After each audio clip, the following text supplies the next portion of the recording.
Harald est-il l'homme à la cicatrice de feu? Et l'homme à la cicatrice de feu. Je sais que vous allez me dire que c'est impossible. Je sais que vous allez me dire que Harald est mort dans ce chapitre. Je sais que vous allez me dire que de toute façon, Dim Sama, donc elle peut le contrôler n'importe où dans le monde. Et si elle peut le contrôler, pourquoi est-ce qu'elle l'a pas ramené à Elbaf pour pouvoir gouverner l'armée des géants? Mais j'ai des arguments troublants qui vont vous définir point par point pourquoi est-ce que Harald... Peut-être qu'il a de bons arguments pour Harald, l'homme à la cicatrice de feu. Écoutons-le. L'homme à la brûlure au niveau du dernier poneglyphe, au niveau de son bateau, au niveau des tourbillons qui entourent le bateau noir. Mais mon argument le plus précis concernant le fait que Harald est l'homme à la cicatrice de feu, eh bien c'est le fruit légendaire d'Elbaf. Dans cette vidéo, je vais vous révéler quel est le fruit que Loki a mangé. Et croyez-moi, restez jusqu'à la fin parce que vous allez avoir énormément de mal à me débunk cette semaine. Mais en parlant de débunk, il y a une autre théorie qui est alimentée par le chapitre de cette semaine. Quel flow ce Gaban, les petites lunettes, la barbichette. Sur de ma théorie signature, Shanks a empoisonné Roger. On va parler de tout ça, on va parler du fruit de Loki, on va parler de la suite de One Piece et je vais vous expliquer à la fin pourquoi est-ce que Loki est le counter idéal Dim Sama, comme Luffy a été le counter de Enner. Reste jusqu'à la fin et essaye de débunk l'intégralité des arguments que j'ai proposés dans cette vidéo. Allez, on y va.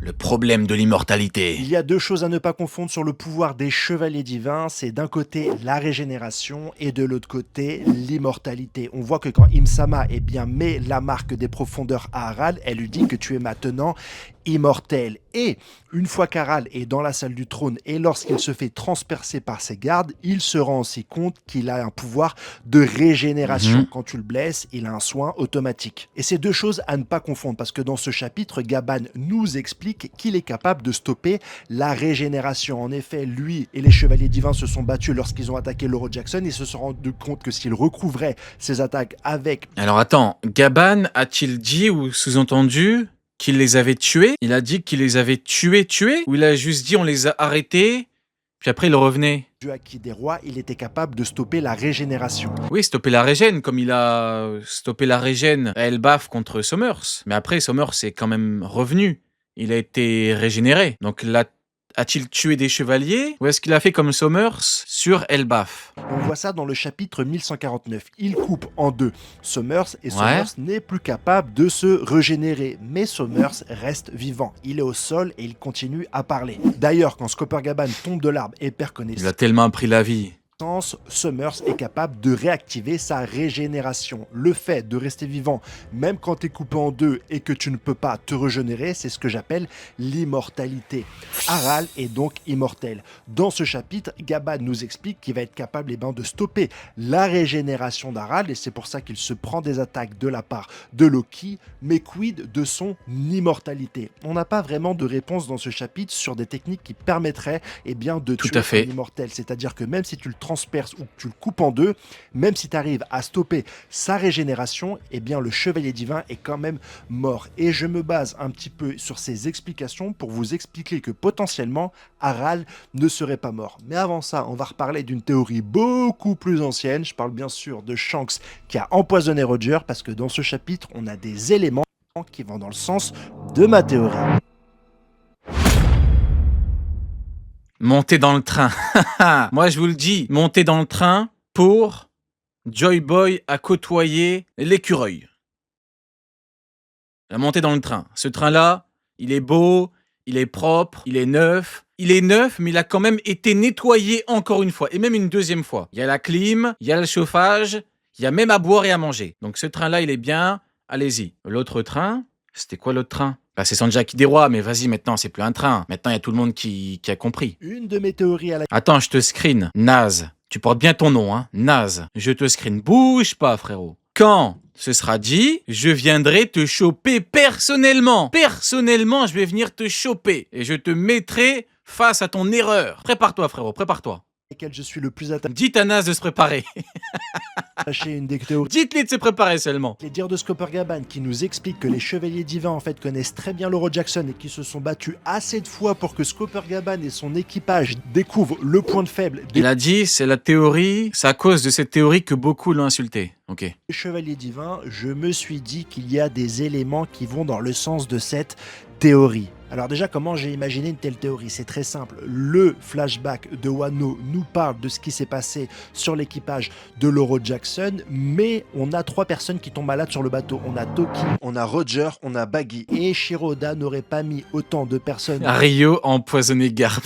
malades dans un chapitre s'il Tu sais, avait il y en a qui sont capables de dire que j'ai drogué Dragon pour qu'il dise ça. Il y en a qui sont capables de dire que j'ai soudoyé un marine pour droguer Dragon pour qu'il dise qu'il le méprise. Hein. Il y en a qui s'en foutent. Hein. Mais bon. pas une idée Ah, mais tu comprends pas, Dragon, c'est un ado drogué. derrière la tête. Non, il le méprise, c'est tout. Le deuxième élément, c'est cette petite case où le narrateur nous explique pas le dialogue et la discussion entre Shanks et Roger. On voit juste Shanks pleurant, il n'est pas triste, il semble avoir des remords et en train de tenir la veste de son capitaine, et de l'autre côté, on voit que son capitaine lui pardonne quelque chose. On ne sait pas ce que c'est, mais Shanks a des remords. Il a fait un acte qu'il regrette. J'imagine donc qu'il a une certaine forme de responsabilité dans les derniers jours du capitaine de l'Euro Jackson. On a une autre scène d'étrange quand on voit que Shanks, bien avec un sourire radiant, annonce à son équipage qu'il va pas se rendre sur la dernière île. Il va s'occuper de Baggy et j'ai l'impression qu'il dit ça presque avec un soulagement. Il est soulagé de ne pas savoir où se trouve la dernière île. Ah, mais je vais pas vous mentir, je monte pas dans le train. Shanks empoisonné Roger. Après, on peut pas nier le fait que ce soit tragique de ouf. Et que ce soit... En fait, c'est tellement tragique que ça en devient beau. Vous voyez, c'est de la bonne tragédie. Reste à voir le pourquoi du comment. Ah, moi, je suis pas trop dans le train. Et tous ces éléments-là, bien, je les avais décrits avant même qu'on apprenne que Shanks était un Figarland, et encore pire, qu'il avait un frère jumeau. À partir de ce moment-là, je me suis dit que le gouvernement avait tous les éléments entre les mains pour faire chanter le jeune matelot, à le pousser à faire des actes contre son gré, comme empoisonner son capitaine. Je dis pas forcément que Shanks en voulait à la vie de Roger, je dis plutôt qu'il a été manipulé par le gouvernement. Oui, ça me paraît évident. Dès qu'il a dit empoisonner, j'avais compris que c'était pas de son plein gré. Ah, je sais pas. Le gouvernement qui avait des informations sur les origines de Shanks, informations que ni Shanks ni Roger n'avaient à ce moment-là de l'histoire. Ils ont trouvé le bébé dans un coffre, ils ne savaient pas que celui-ci était un enfant des Chevaliers Divins, un enfant de Garling Figarland. Les Chevaliers Divins n'étant pas les personnages les plus courageux qui... Oh, la claque qu'il lui a mis, c'est moche. Hop, une claque, tais-toi. A été amené d'être développé par Eiichiro-Oda depuis le début de l'aventure, ça paraît logique que, se rendant compte qu'il n'était pas capable de récupérer Shanks par la force, ait opté pour une trajectoire beaucoup plus fourbe et qu'ils aient rusé en utilisant à bon escient les informations qu'ils avaient sur Shanks pour le retourner. En fait, ça raconte quoi? Parce qu'il faut s'intéresser au pourquoi. C'est quoi l'intérêt de ce truc-là? Déjà, l'intérêt, c'est que ça a provoqué la chute prématurée, entre guillemets, de Roger. Shanks a beaucoup plus de haine à l'égard des Chevaliers Divins et du GM. Donc, t'as un double intérêt scénaristique. Bon. Contre son capitaine. Ça peut être des choses très simples, par exemple lui dire que tu vois ton capitaine est malade, n'hésite pas à lui donner cet antidote alors que cet antidote est un poison. On voit aussi que Shanks connaît Summers et Summers c'est bien la personne qui représente le plus les relations conflictuelles quand on voit un petit peu le comportement qu'il adopte face aux enfants géants et aux parents d'Elbaf. Il est la rose avec les... Ah ouais, il a aucune pitié, Summers. Hein. Pour moi, c'est une personne assez tordue pour pousser un enfant à empoisonner son capitaine. Un autre élément m'a dit que cette piste pouvait être intéressante, c'est la confrontation qu'on a eue entre Bartholoméo et Shanks. Shanks demande à Bartholoméo d'empoisonner son capitaine. On dirait que c'est une certaine forme de mimétisme par rapport à un ordre qu'on lui aurait donné dans le passé. Imaginez les Chevaliers Divins donnaient la même fiole à Shanks. Ok, c'est vrai que Shanks a dit à Bartholoméo, vas-y, fais-le. Oui, c'est vrai. Lui dire, empoisonne ton capitaine. Mais pour cela, il fallait que Shanks sache, comprenne qu'il est un chevalier divin. Et on m'a dit, non, c'est impossible. Shanks était dans l'équipage de Gold Roger. À aucun moment, il n'a pu rencontrer le gouvernement. Et dans ce chapitre-là, on nous explique qu'il y avait des échanges fréquents entre les chevaliers divins et l'équipage de Gold Roger, puisqu'ils se sont assez battus pour que Scopper Gaban comprenne leur fonctionnement, et notamment celui de leur régénération. Tout ça pour dire que cette théorie n'est pas... Putain, Roger, il a dû envoyer des Camusari sur les chevaliers divins. Waouh! Sur l'Euro Jackson, c'était trop fort. T'avais Gaban, Rayleigh, Roger. Non, ils ont dû rigoler avec eux. Ils ont dû les humilier. Tu sais, à tous les coups, ça faisait pierre, feuille, ciseaux pour savoir qui va les fumer en en un contre tous. Non, ils étaient trop forts. Mais non, un élément ils sont beaucoup trop forts. qui va dans ce sens. On a du grain à moudre qui vont dans le sens qu'il s'est réellement passé quelque chose sur l'Euro Jackson, que Shanks a vraiment quelque chose à se reprocher, qu'il a appris à ce moment-là, très certainement à cause des attaques des Chevaliers Divins, eh bien, le secret de ses origines, et tous ces éléments vont dans le sens de ma théorie, comme quoi Shanks a empoisonné Roger. Mais vous allez voir que c'est pas la seule théorie intéressante que je vais vous dévoiler dans cette vidéo. Il n'est pas Je mort. pense que c'est ma meilleure théorie de l'année. Je pense qu'Harald n'est pas mort et que c'est lui l'homme à la Et pour vous, il est mort ou pas, Harald? brûlure. Avant de vous présenter l'intégralité Bah, on peut pas nier le fait que Harald, il a déjà tourné entre guillemets en mer, combattu en mer en se cachant. Donc en fait, ça pourrait être une espèce de continuité pour le personnage. des arguments qui m'ont amené à cette théorie, je vais vous dire ce qui m'a inspiré. C'est Eiichiro Oda dans le petit Après, le problème, si je veux vraiment aller dans le sens de la théorie, j'allais dire ouais, mais il aime trop Elbaf. Mais en vrai, peut-être qu'il protégeait Elbaf sans que Elbaf ne le sache. Ah, je sais pas, texte qui nous a partagé pour la j'essaye de rentrer dans le train, mais 2026 où il nous tease un petit peu les nouveaux éléments qui devraient arriver l'année prochaine dans l'histoire. Il nous dit notamment qu'après l'île d'Elbaf, on devrait atteindre l'île que seul le roi des pirates a atteint. Vous êtes libre de penser, est-ce que c'est Locktel, est-ce que c'est Rodstar? N'hésitez pas à me donner directement votre avis en commentaire. Mais le plus important pour moi, il a dit qu'on allait avoir l'apparition de l'homme à la brûlure. Et je me suis tout de suite dit que ça pourrait être Harald. Je vais vous présenter l'intégralité un petit peu des éléments qui m'ont amené à penser que ça pourrait être ce personnage, mais il me restait une dernière clé, une clé qui s'est ouverte avec les révélations de ce chapitre et notamment le fruit du démon qu'a mangé Loki. Parce que dans le dernier chapitre, Harald dit à Loki, il faut que tu manges Théma, comment il plaît de la folie, Harald. Avec le pouvoir divin. le fruit du démon légendaire. Et il dit ça juste après avoir compris qu'il était immortel. Il demande directement à sa garde de le tuer, il se fait blesser, il voit qu'il se régénère grâce au pouvoir d'Imsama, il va donc vers son fils pour lui demander d'aller manger ce fruit légendaire. Il y a donc un lien très précis entre ce fruit légendaire et l'immortalité d'Harald. Et justement, la principale problématique est Ah ouais, effectivement, le gars, la balafre de feu peut créer des tourbillons. Harald, sauf si vraiment tu théorises dans la théorie et que tu dis qu'en fait, entre-temps, il a mangé un fruit, il peut pas créer de tourbillons à proprement parler, Harald. Il peut faire des explosions avec ses crottes de nez, on l'a déjà vu. et aussi bien, des éléments qui nous ont été annoncés Il y a un train, hein, il a le mérite de créer un train maintenant. dans le chapitre 1152, comment Peut-être frauder, mais j'ai pas envie de payer de billets en fait. est-ce que Harald peut mourir alors qu'il est immortel. Rappelez-vous, Imsama lui a confié la marque des profondeurs. Avec cette marque, il devient plus puissant, mais il devient également immortel. Comment est-ce qu'il a pu mourir? Comment est-ce que Loki a pu le tuer? Eh bien, en répondant à cette question, je vais aussi vous prouver que Harald est l'homme à la brûlure. Dans les prochaines parties, je vais vous parler de l'intégralité de mon argumentaire, de tous les indices qui nous ont été donnés et qui me poussent à penser que l'homme à la brûlure est Harald. Alors accrochez-vous à vos ceintures, je suis pressé d'avoir vos contre-arguments en commentaire. Bienvenue sur ma meilleure théorie de cette année, Harald est l'homme à la brûlure. Bon, déjà, on va mettre de côté l'immortalité, j'en parlerai directement en fin de vidéo parce que cette immortalité est un problème. C'est un problème si Harald est effectivement mort, parce que comment est-ce qu'il a pu mourir s'il est immortel, mais c'est également un problème pour ma théorie. Si Harald est encore vivant, alors pourquoi est-ce que Imsama n'a pas mis la main dessus? Rappelez-vous, avec la marque qui le rend immortel, elle a aussi... Bon les mecs, avant qu'ils ne donnent tous ces arguments, il y en a qui montent dans le train ou pas? Parce qu'il y en a qui au moins font l'effort de frauder. Allez, dites-moi. Il y en a qui fraudent ou pas? Moi, je vous promets, Ah, j'hésite, je me dis, il y a un monde où je fraude. Il y a un monde où je me cache derrière une valise. Est-ce que j'ai envie de me planquer derrière une valise? Manipulé. Donc si Harald est encore vivant, pourquoi est-ce qu'il n'est pas manipulé par Imsama? Et s'il est manipulé par Imsama, alors il ne peut pas être l'homme à la brûlure qui détient le dernier Rio Poneglyph.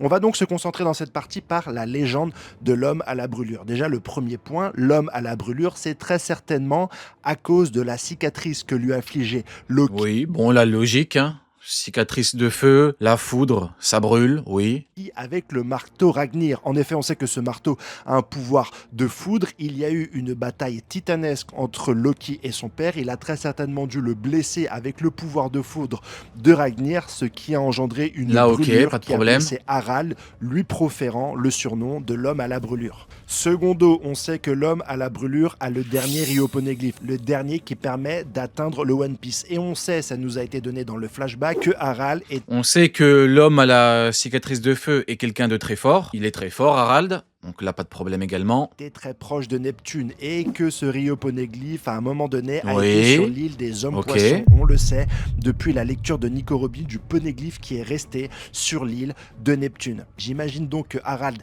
après la bataille contre son fils, s'est rendu directement sur l'île des hommes poissons pour récupérer ce dernier Rioponeglyph. Vous en voulez encore? Voici un autre argument. Rappelez-vous, lorsque l'équipage de Barbe Noire nous parle de l'homme à la brûlure, Shiryu de la pluie nous dit que c'est très certainement l'œuvre du gouvernement. Or, Ça, c'est vrai. Comment Gaban a eu sa balafre, effectivement. Ah, attends, on l'a pas vu Gaban après le combat. Ah, il y a un monde où cet enculé d'Harald lui a mis un coup dans le crâne. Eh ouais, on l'a pas vu. On l'a pas revu depuis. Eh oui. Putain, il y a un monde où c'est Harald qui lui a fait la balafre à Gaban. Sauf si je suis fou.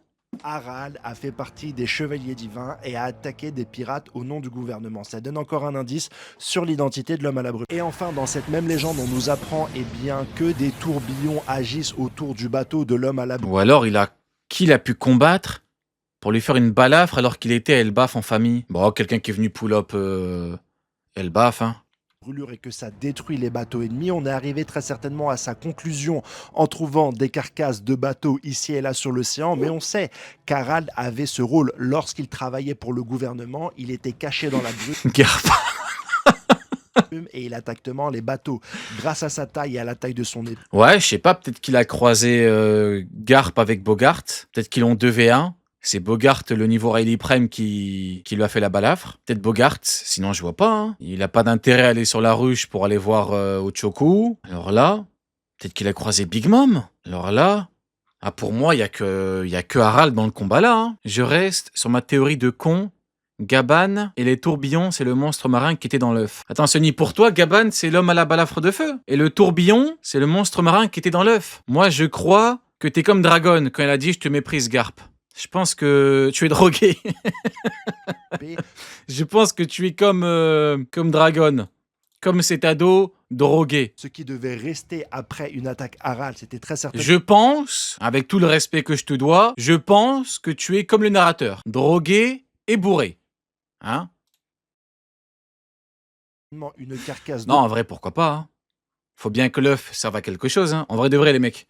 Faut bien que l'œuf, si tu me dis que l'œuf sert à protéger le road, et pourquoi pas? bateau, et c'est à partir de là qu'est née la légende de tourbillons qui fracassaient les bateaux. Ce n'est pas dû à un fruit du démon, c'est dû aux attaques physiques d'Harald. Non, je pense, il y a un monde au prochain chapitre, on voit Gaban avec le visage ensanglanté. Ouais, je pense que c'est Gaban, je pense que c'est Harald qui lui a fait la balafre. Ouais, il a dû lui faire pendant que Loki courait avec Ragnir. Mais vous allez voir que les éléments et les arguments que j'ai ne s'attaquent pas uniquement à la légende de l'homme à la brûlure. Il y a aussi beaucoup d'éléments clés qu'on a trouvés dans l'arc Elbaf et je vais vous en parler dans la prochaine partie. Vous en voulez encore? Et enfin, si on avait encore des doutes sur l'identité de l'homme à la brûlure, il y a quand même pas mal Vous en voulez encore? Voilà. d'éléments depuis le début de l'arc Elbaf qui nous donnent des indications sur son identité. Déjà, la première fois qu'on en a entendu parler, c'est de la bouche de Kid, et Kid s'est rendu où? Sur Ah, c'est vrai que Trafalgarlo semble le connaître, vu où qu'il il fait s'est une tête un directement peu détruire chelou. par Shanks. Secondo, en parlant de Shanks après Wano, il dit directement à Ben Encore? Vous en voulez encore? Voilà. Pan, il faut qu'on mette la main sur le One Piece. Autrement dit, il sait comment y aller et il prend la décision de bouger après l'arc Wano. Et où est-ce qu'il se rend directement après l'arc Wano? Je vous le donne en mille. Sur Elbaf, il est très certainement parti voir Scooper Gaban et Loki pour leur dire qu'il allait directement à la rencontre d'Harald. Sur ce même Elbaf, on a Loki lorsqu'il échange avec Luffy Ah, qui semble... attends. Rio, le moment dans le chapitre où Shanks dit à Gaban qu'il veut sauver Harald, c'est là que Gaban change d'expression faciale et dit qu'il a besoin de Loki pour le raisonner certainement. Ah, moi j'y crois, frérot, moi j'y crois. Moi, j'y crois. Parce que Gaban, moi, j'ai connu Scopper Gaban, le grand ratiboiseur. Tu vois, le mec qui a combattu Harald. C'est pas Gaban, c'est Gab. Pas le grand ratiboiseur, c'est le grand pianiste. Le grand violoniste. Moi, je pense qu'il aurait pu lui faire très mal. Il s'est dit, vas-y, j'ai pas envie de prendre la responsabilité de lui péter les jambes. Non, c'est pas trop... Non. Savoir précisément. Après, faut le comprendre, les mecs, hein. T'imagines, c'est pas dans ton pays, tu fumes le roi. T'imagines, tu vas au Royaume-Uni, tu combats le roi Charles et tu le fumes. Non, mais non, tu dis quoi? Pour ramener le prince, il faut attendre le prince. C'est notre seul espoir. Raisonner le roi, faut ramener le prince, Harry. Ramener le prince Harry pour raisonner le roi. Tu vois? Oui. Oui, moi je pense que c'est ça. Oui. Lorsqu'il s'est rendu sur Elbaf, on est dans un monde où les pirates voguent d'une île à l'autre. Comment est-ce que Loki peut être persuadé de savoir où se trouve Shanks directement à ce moment précis de l'histoire? Je pense aussi que Shanks a emprisonné Loki à Elbaf car celui-ci souhaitait rejoindre son père. Mais le point le plus bloquant de cette théorie, c'est quand même que si Harald avait la marque d'Imsama... Oui, mais si le roi t'implore de le fumer. En fait, le problème, c'est qu'il y a Shanks, l'héritier de mon ex-capitaine, qui me dit « Il faut le raisonner, il faut pas le fumer ». Donc je fais quoi? Mon seul espoir, c'est le prince Harry. Vous pouvez pleurer autant que vous voulez, dans cette situation, mon seul espoir de le raisonner, c'est le prince Harry. Faut que le prince Harry soit digne de porter Ragnir avec l'écureuil. Oui, je n'en démords pas, oui. Alors celle-ci avait le contrôle sur sa personne. C'est QFD. Ah, c'est QFD. Et aurait pu le faire. Maintenant, vous voyez, pareil, vu que je suis dans une constance, dans cette situation, tu me dis que le roi Charles, il est niveau Davy Jones plus. Je n'ai rien à foutre. Moi, j'essaye de comprendre les choses. Que Harald soit fort, hein, c'est pas un problème pour moi. Faire revenir sur Elbaf pour pouvoir... Mais si à mon fils, spirituel et adoptif, Shanks, qui me dit « Ah, j'ai pas envie qu'on fume le roi », ben j'ai pas envie qu'on fume le roi. Que le prince vienne fumer le roi, ben ça n'engage que lui. Ah, foutre, moi. Contrôler l'intégralité. Moi, je ne suis qu'un vulgaire voyageur. Moi, je suis là pour aider. Hein? Je suis pas là pour fumer le roi. De l'armée des géants. Et ce qui va permettre à Harald d'être libéré de la marque d'Imsama, c'est le fruit légendaire d'Elbaf qu'a mangé Loki. Et Je ne suis qu'un simple ratiboiseur, un simple dévoreur de montagne. Vous savez quoi? J'ai fait des recherches qui m'ont permis d'avoir un alignement. Après tout, je ne suis qu'un vulgaire type. Entre le fruit légendaire Vous savez qu'ils sont peu nombreux les types. et ma théorie sur la réelle identité de l'homme à la brûlure. Et tu verras dans la prochaine partie que tout semble terriblement logique. Rio n'est pas descendu du train ratiboiseur. Mais frérot, Gaban, je théorisais Gaban à Elbaf avant que l'on sache que Gaban soit à Elbaf. Je théorisais l'importance du Haki des Rois via Gaban dans cet arc avant que l'on connaisse l'importance du Haki des Rois dans cet arc par rapport à Gaban. Je peux pas descendre du train Gaban. Je peux croire à ma théorie où... Je ne peux pas descendre du train de ce type. Nous, Non mais le pire, c'est qu'en fait, il n'y a pas vraiment de lien. Tu vois, moi, c'est pas une question de train Gaban ou pas. En l'occurrence, le problème, c'est que j'ai connu le grand ratiboiseur. J'ai pas connu Gaban le violoniste.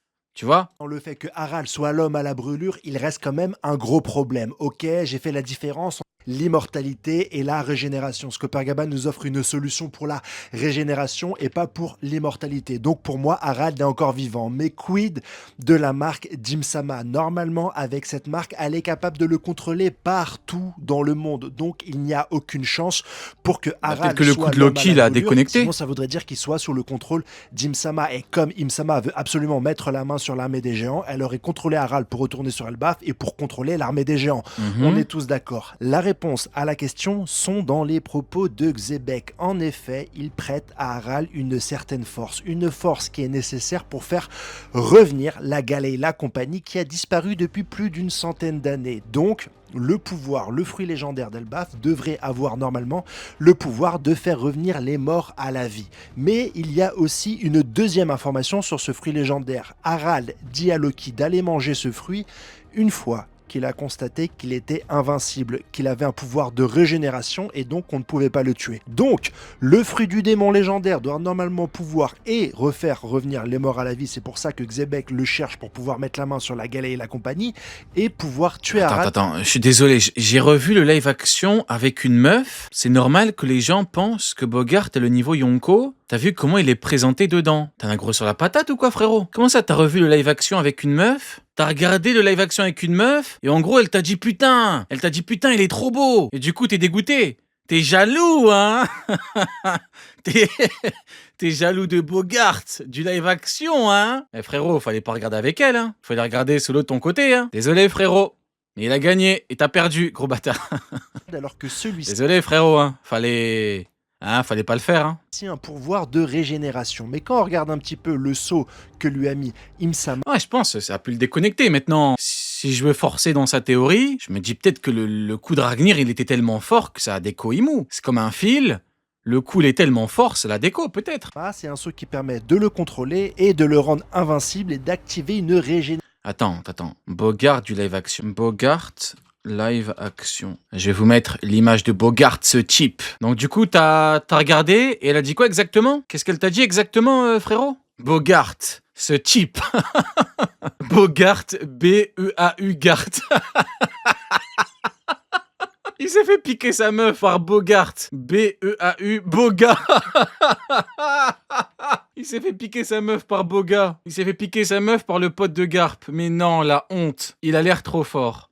Mais non, la honte, frérot. Waouh. La honte un peu, frérot. Hein. Elle t'a dit, putain, il est trop beau, ce type. Mais le pouvoir d'Imsama peut être considéré comme une malédiction. Ouais. Et croyez-moi, j'ai trouvé un animal mythique de la mythologie nordique qui a deux pouvoirs. Le premier, faire revenir les morts à la vie, et le deuxième, enlever les malédictions. Et ce fruit du démon est celui de Nidhogg. Ok. Ah, donc le fruit aurait permis d'annuler. Ok. Mais donc du coup, moi, question, c'est est-ce que Loki est au courant ou pas que son daron est vivant? Le dragon nordique. Dans la théorie, je parle. Hein. En faisant des recherches sur internet concernant les pouvoirs de cet animal mythologique, je me suis rendu compte qu'il avait deux pouvoirs. Le premier était de faire revenir les morts à la vie, et c'est très certainement ce que Xebec voulait pour pouvoir révéler la Galaï et la compagnie antique. Et le deuxième pouvoir de Nidhogg, c'est de pouvoir enlever les malédictions. D'ailleurs, si on regarde attentivement le chapitre, il y a des Ok, ça a le mérite de théoriser. Hein. échanges de coups entre Loki et Harald se régénère. Ensuite, Loki se transforme grâce à son fruit du démon, il touche la tête d'Harald et sur la case d'après, Harald récupère sa conscience. Le Oh, t'imagines? Moi, ça, c'est Harald. Nah, t'imagines la maladie mentale? T'imagines la douille? Harald, homme à la cicatrice de feu, Mossa égale Harald. T'imagines la douille? fruit du démon de Loki est donc capable de neutraliser la malédiction d'Imsama. Donc, si Loki est capable d'enlever la malédiction d'Harald, alors le dernier caillou que j'avais dans la chaussure concernant ma théorie qui disait qu'Harald pouvait être potentiellement l'homme à la brûlure trouve toute sa résolution dans le fruit du démon qu'a mangé Loki. Et quand on regarde un petit peu les Ouais, c'est vrai que la discussion Mossa Loki sont un peu chelous. attributs que lui donne le fruit du démon, les griffes et l'ombre qui représentent très clairement un dragon, je me dis qu'il y a de grandes chances que Loki ait mangé Ma théorie de fou du bus. Va déjà récupérer ta meuf que Bogart t'as pris, puis après tu pourras faire des théories dans mon chat. le fruit de Nidhogg. Et si Puis quoi encore? c'est le cas, Non, je rigole, frérot. Loki veut détruire le monde, il parlait de Imu. Pourquoi pas? Et pourquoi pas? Oui, pourquoi pas? il a la capacité de pouvoir supprimer les malédictions. Avec ça, Harald peut devenir l'homme à la cicatrice de feu, errer directement dans les océans de ce monde sans que Imsama se rende compte. Et ça permettrait en plus dans le temps présent à Loki de se débarrasser de l'intégralité Un peu tiré par les cheveux, la théorie, sans mauvais jeu de mots, il est chauve. des gens Vous êtes sans pitié. qui ont été Vous êtes sans pitié, putain. demi Oh les mecs, un peu de... Oh. réversible Sérieusement, par Imsama. quoi. Par son pouvoir, Loki devient le counter naturel Imsama. Bah écoutez, je me suis régalé, franchement. Franchement, bonne théorie. Hein. Franchement, bonne théorie. Je me suis régalé, la grande régalade.